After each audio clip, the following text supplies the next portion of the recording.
गरीब माँ ने बनाया 2 बेटियों का चांदी का लहंगा।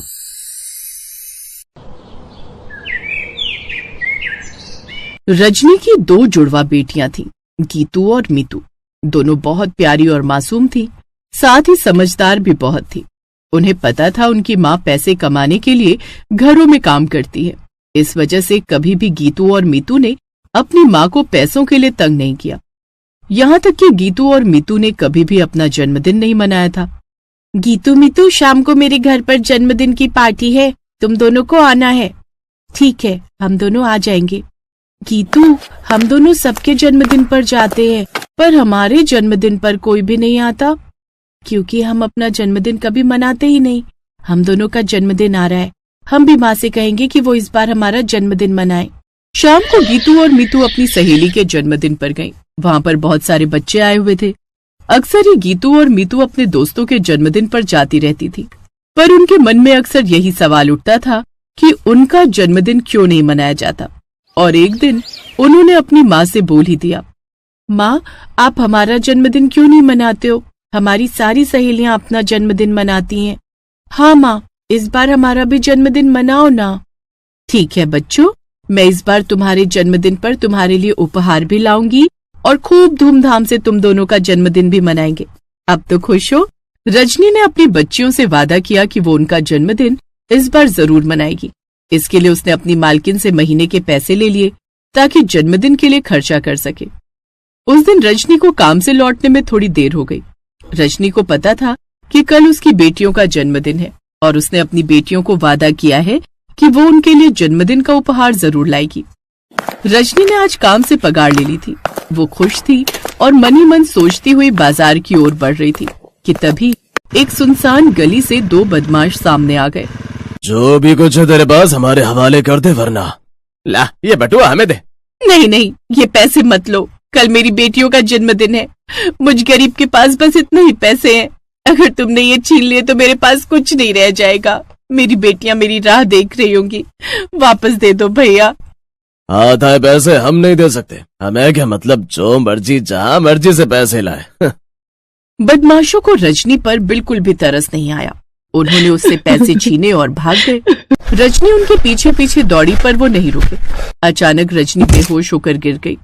तभी आसमान से कुछ परियां गुजर रही थीं। उन्होंने बेहोश पड़ी रजनी को देख लिया। नैन परी, देखो सामने कोई औरत बेहोश पड़ी है। हाँ चलो, हमें उसकी मदद करनी चाहिए। परियों ने देखा रजनी को होश नहीं आ रहा था। उन्होंने उसे उठाया और अपने साथ परीलोक ले गई। जब उसे होश आया तो वो परीलोक में थी। उसके सामने सुंदर सुंदर परियां खड़ी थीं। मैं कहाँ हूँ? आप सब कौन हो? ये परीलोक है। मैं परियों की रानी नैन परी हूँ। हम धरती पर भ्रमण के लिए निकले थे। रास्ते में तुम्हें बेहोश देखा तो तुम्हें हम अपने साथ ले आए। मेरी बेटियां घर पर अकेली हैं, वो मेरा इंतजार कर रही होंगी। मुझे घर जाना है पर मेरे तो पैसे चोरी हो गए। अब मैं क्या करूंगी? अपनी बच्चियों को कल उनके जन्मदिन पर क्या उपहार दूंगी? तुम हमारे परीलोक के बुटीक से अपनी बेटियों के लिए सुंदर सुंदर लहंगे बनवा कर ले जाओ। पर रानी परी, पिछले कुछ दिनों से हमारा दर्जी छुट्टी पर है, उसकी तबीयत ठीक नहीं है। अच्छा, तो हम में से तो किसी को भी सिलाई नहीं आती। और कोई उपहार?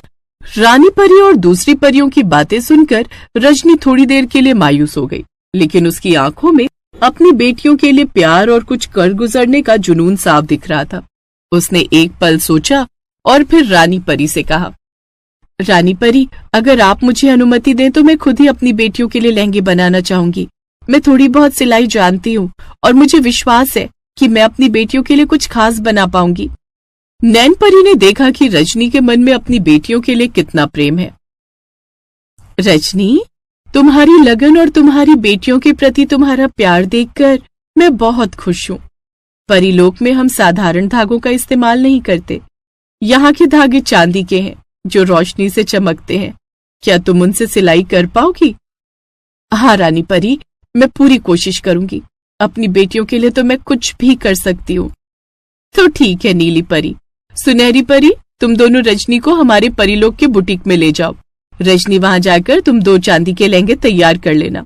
मुझे पता है परीलोक के धागों से बने चांदी के लहंगे तुम्हारी बेटियों को बहुत पसंद आएंगे। रजनी को परीलोक के बुटीक में ले जाया गया। वहां सुंदर सुंदर चांदी के धागे, चमकदार रत्न और मुलायम कपड़े रखे हुए थे। रजनी ने अपनी बेटियों के लिए सबसे सुंदर चांदी के धागे चुने। उसने बड़े ही लगन और प्यार से काम करना शुरू किया। उसके हाथों में जैसे जादू था। देखते ही देखते 2 बेहद खूबसूरत जगमगाते हुए चांदी के लहंगे बनकर तैयार हो गए। वे इतने सुंदर थे कि परियां भी उन्हें देखकर हैरान रह गईं। लहंगों में चांदी के धागों की चमक के साथ साथ रजनी के मातृत्व का प्यार भी साफ झलक रहा था। रजनी, तुमने जो किया है वो अद्भुत है। ये लहंगे तुम्हारी बेटियों के लिए सिर्फ एक उपहार नहीं, बल्कि तुम्हारे प्यार का प्रतीक है। परियों ने रजनी की मेहनत और कला की खूब तारीफ की। रजनी लहंगों को देखकर बहुत खुश थी। रजनी के लिए जो भी उपहार अलग किए हैं सब दे दो, ताकि ये अपनी बेटियों के साथ अच्छे से जन्मदिन मना सके। रजनी, हम जानते हैं तुम बहुत अच्छे दिल की हो, इसलिए हम तुम्हें सभी साधन देंगे जिससे तुम्हें कभी भी पैसों की कोई कमी नहीं होगी। इन पैसों को अपनी तरह और भी जरूरतमंद लोगों में बांट देना, ताकि और भी लोगों की गरीबी दूर हो जाए। धन्यवाद रानी परी, आप बहुत अच्छे हो। सचमुच आज तक कहानियों में सुना था कि परियां होती हैं, उनकी जादुई छड़ी होती है और वो बहुत दयालु होती हैं। आज अपनी आंखों से देख भी लिया। सचमुच परियां बहुत अच्छी होती हैं। रजनी की बात सुनकर सभी परियां मुस्कुरा दी। उन्होंने रजनी को ढेर सारा सामान दिया।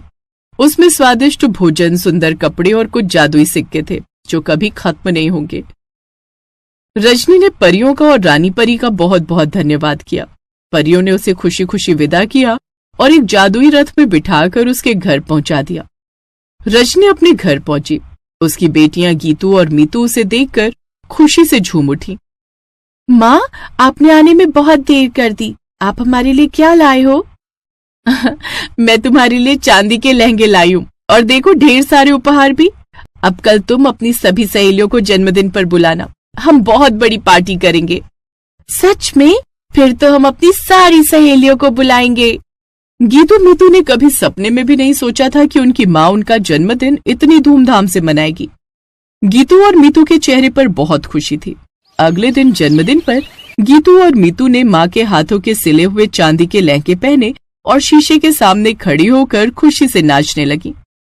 रजनी ने गीतू मीतू के जन्मदिन पर गरीब बच्चों में ढेर सारी खाने की चीजें बांटी। गरीब और भूखे लोगों को भी खूब सारा सामान बांटा। सबने गीतू मीतू को ढेरों दुआएं दी। बच्चे भी गीतू मीतू के जन्मदिन पर आकर बहुत खुश थे। रजनी को परियों ने जो धनराशि दी थी उससे रजनी ने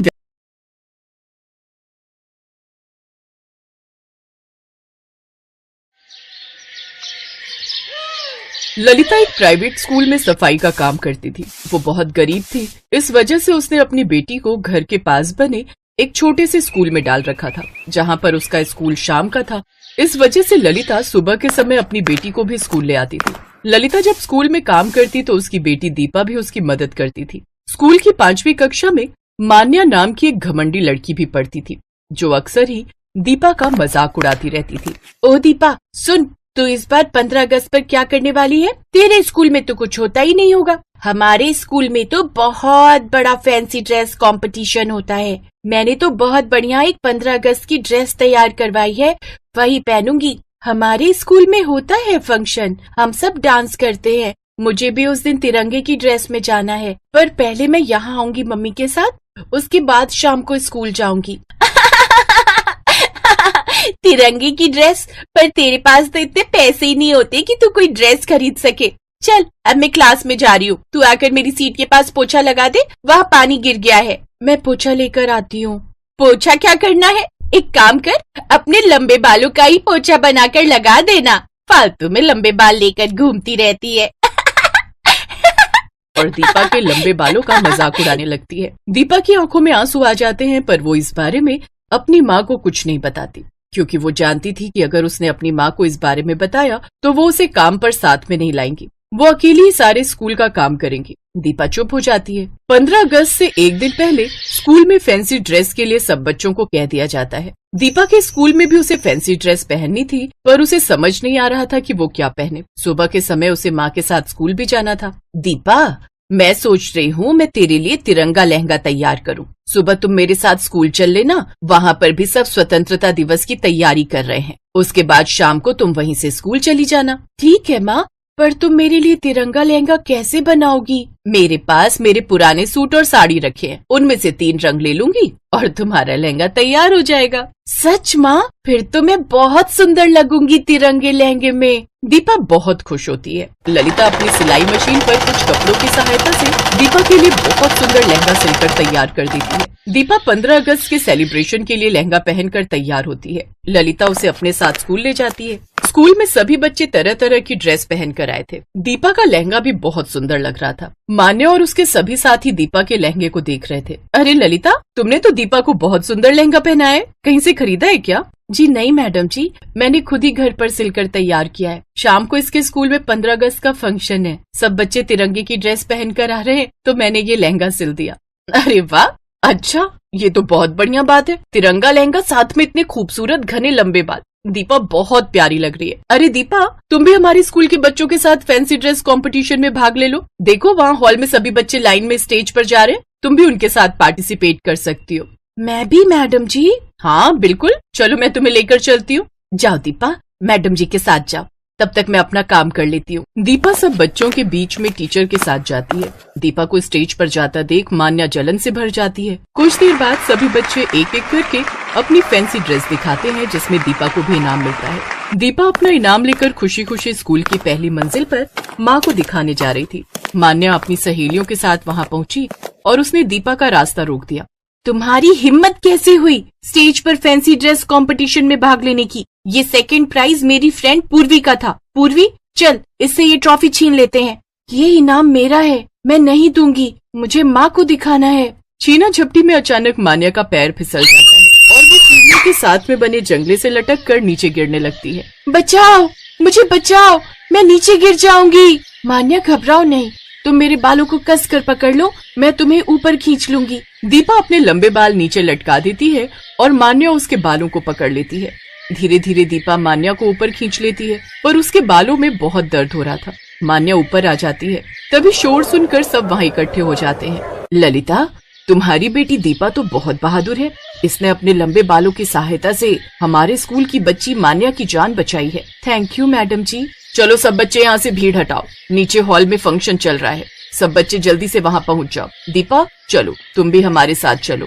आज तो तुमने भी तिरंगा लहंगा पहना हुआ है, तुम तो इस लहंगे में तैयार होकर बहुत अच्छी लग रही हो। तुम्हारे बालों में दर्द तो नहीं हो रहा? नहीं मैडम जी, बिल्कुल नहीं हो रहा। प्रिंसिपल के कहने पर दीपा हॉल में जाती है। वहाँ पर वो बच्चों के साथ देशभक्ति गीतों पर डांस करती है। मान्या भी दीपा को सॉरी बोलती है। सब बच्चे अपनी अपनी परफॉर्मेंस देते हैं। दीपा भी उस दिन स्टेज पर बहुत अच्छा डांस करती है। दीपा देखती है कि सब बच्चों के साथ आज मान्या भी उसके लिए ताली बजा रही है। शाम को दीपा अपने स्कूल में चली जाती है। उस दिन दीपा ने 2 इनाम जीते। एक इनाम उसने अपने तिरंगे लहंगे की ड्रेस के लिए जीता और दूसरा इनाम उसने अपनी बहादुरी के लिए जीता। उसकी बहादुरी के लिए स्कूल की तरफ से उसे 12वीं कक्षा तक मुफ्त में पढ़ाई करने का अवसर प्राप्त हुआ। अपनी बेटी को बड़े स्कूल में पढ़ाई करते देख ललिता बहुत खुश थी। अब मान्या भी दीपा की अच्छी दोस्त बन गई थी।